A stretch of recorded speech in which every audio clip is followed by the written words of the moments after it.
Operation सिंदूर और अलग अलग तरीके की स्ट्राइक का जिक्र टीवी मीडिया पर आप देखते रहे होंगे। तभी एक ऐसी खबर आती है जिसमें पता चलता है कि एक ट्रैवल ब्लॉगर या यूं कहें प्रोपेगेंडा पॉट ज्योति मल्होत्रा भारत के लिए अलग अलग तरीके से खतरा दिखाते हुए गिरफ्तार की गई। ज्योति मल्होत्रा केस की परतें खुल रही हैं, लेकिन जवाब कौन देगा? वो एक आम सी दिखने वाली महिला थी, यूट्यूब पर ट्रैवल ब्लॉग्स बनाती थी, फॉलोवर्स की तादाद लाखों में थी और इंस्टाग्राम पर उसकी चमक दमक भी किसी सेलिब्रिटी से कम नहीं थी। लेकिन आज वही महिला देशद्रोह, गुप्तचरी और विदेशी खुफिया एजेंसियों से साठगांठ के शक में राष्ट्रीय सुरक्षा एजेंसियों के निशाने पर है।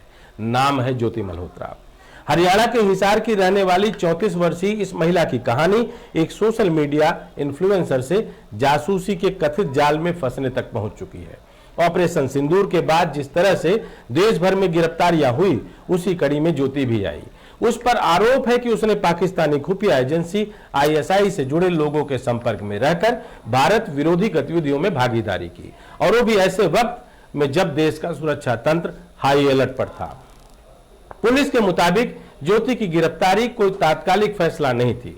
उस पर पहले से खुफिया एजेंसियां नजर बनाए हुई थी और पाकिस्तान के वीजा दिलाने में मदद करने वाला व्यक्ति दानिश उर्फ अहसान उर रहीम भारतीय एजेंसियों की नजरों में आईएसआई का सहयोगी निकला था। इसी व्यक्ति के माध्यम से ज्योति पाकिस्तान पहुंची। वहां न केवल वीडियो बनाए बल्कि कुछ ऐसे लोगों से मिली जिनकी पहचान पाक खुफिया नेटवर्क से जुड़ी बताई गई। सबसे सनसनीखेज तथ्य यह है कि ज्योति ने पाकिस्तान की प्रभावशाली नेता मरियम नवाज शरीफ से बातचीत का वीडियो भी अपने ब्लॉग पर डाला, जो किसी आम भारतीय नागरिक के लिए सहज या सामान्य घटना नहीं हो सकती। क्या यह केवल ट्रैवल ब्लॉगर के सौजन्य से संभव था या इसके पीछे कोई रणनीतिक मकसद छिपा था? जांच एजेंसियां कहती हैं कि ज्योति ने पाकिस्तान में गुरुद्वारा जत्थे के साथ जाने का बहाना बनाकर वीजा लिया, लेकिन वहां तय समय से 11 दिन ज्यादा रुकी।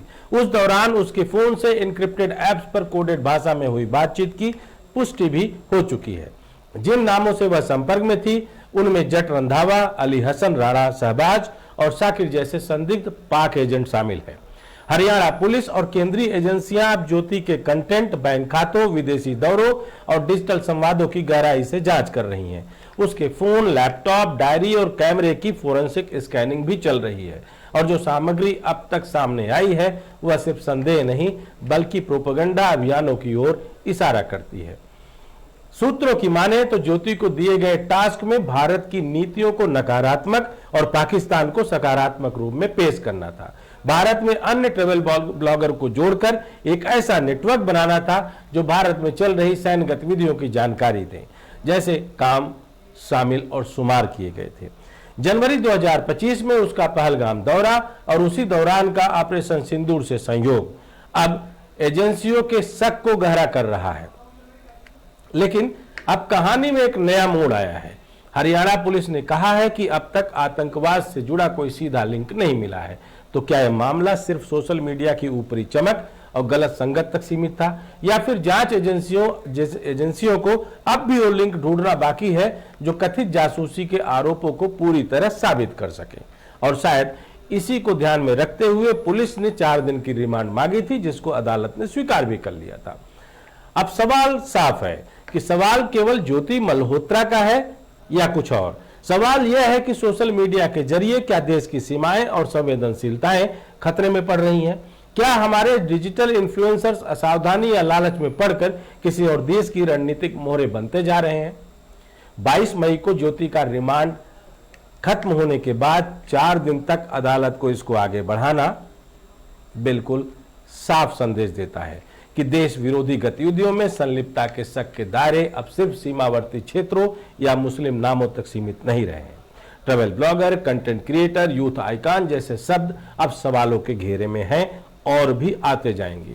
यह कोई फिल्मी स्क्रिप्ट नहीं, यह भारत की रियल टाइम साइबर सिक्योरिटी को चुनौती है, जहां एक वीडियो, एक चैट और एक फॉलोअर्स का ग्राफ कभी भी राष्ट्रीय सुरक्षा का विषय बन सकता है।